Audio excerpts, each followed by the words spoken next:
Alright guys, just saw John Wick 2. I was excited to do so. I really like John Wick 1. I haven't been doing movie reviews on my channel, but I love movies, so hopefully if you guys like to hear gun movie type, shoot 'em up movie reviews from somebody kind of in that world, maybe you'll be entertained by this. We'll start with John Wick 1, just kind of my thoughts going into John Wick 2.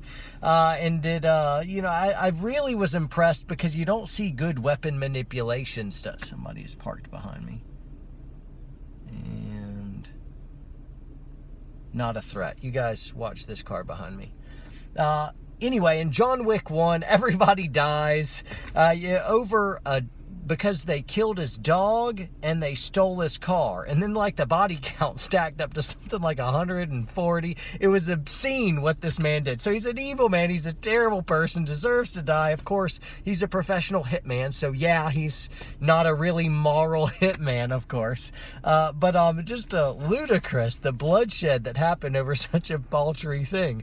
So anyway, that's one of the things that struck me in the first movie. But it was a fun movie in the sense of good weapon manipulation skills, great shooting, and I love how it was all gamed out. You could tell Keanu Reeves really did his homework and had some real pros pouring into him. I could tell that they were kind of weapon manipulation, shoot 'em up guys. We didn't really have a lot of tacticians pouring into him, and you saw that in this movie as well. You see some like simple tactics of shoot him in the foot or how you're cutting angles. I really like this one. There were some real cool knife fighting scenes, kill everyone with a pencil scene, and you kind of saw that coming, but it was great. Didn't disappoint when it did.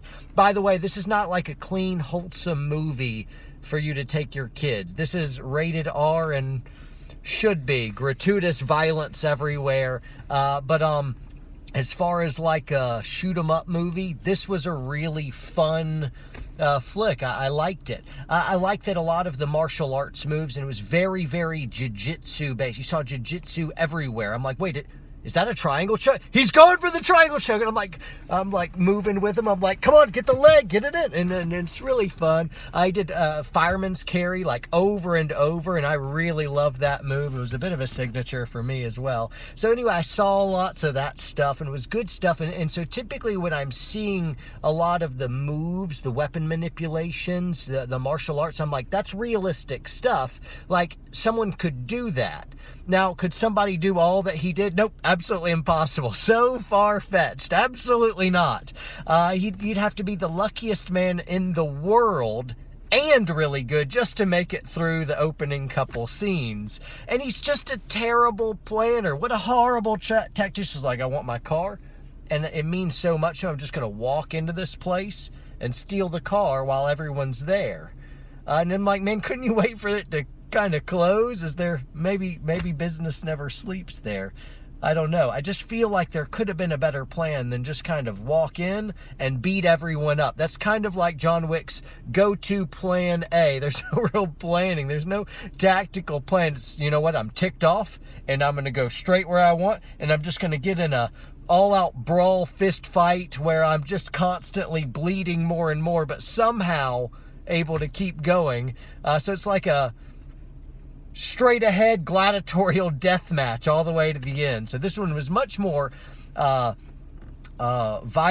but I really liked just weapon manipulations because you see some good reloads. I saw him making some tactical mistakes. Well, I'm like, oh, you deserve to die there. Come on.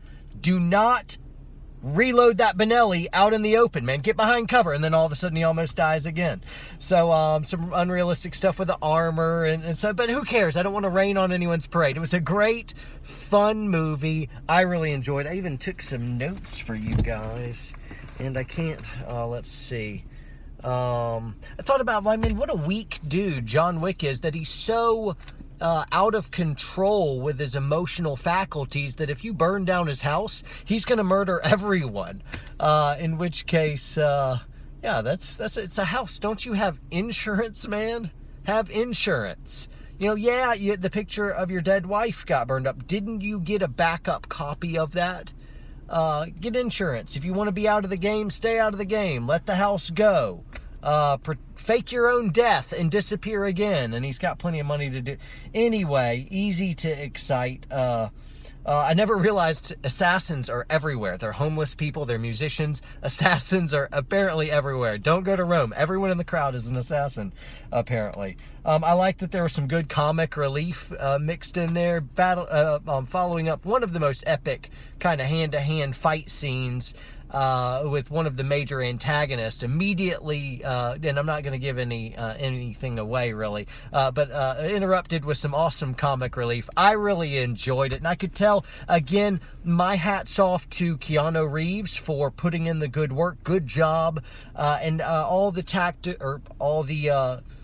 gun experts, martial arts experts that all poured into this to make it a really fun film for action movie lovers. So I'll go ahead and give it a thumbs up if you're looking for gratuitous violence and raw, senseless carnage. John Wick 2 was a sequel that did not disappoint, if you don't mind somebody who sucks at planning. Terrible tactics. But really, the gunfighting stuff was really fun and enjoyable. I like how they really tasted a whole bunch of different weapon systems, and it was cool to see, you know, the Glock 34, and then I think there was a Kimber 1911 with 7 rounds. It was just fun.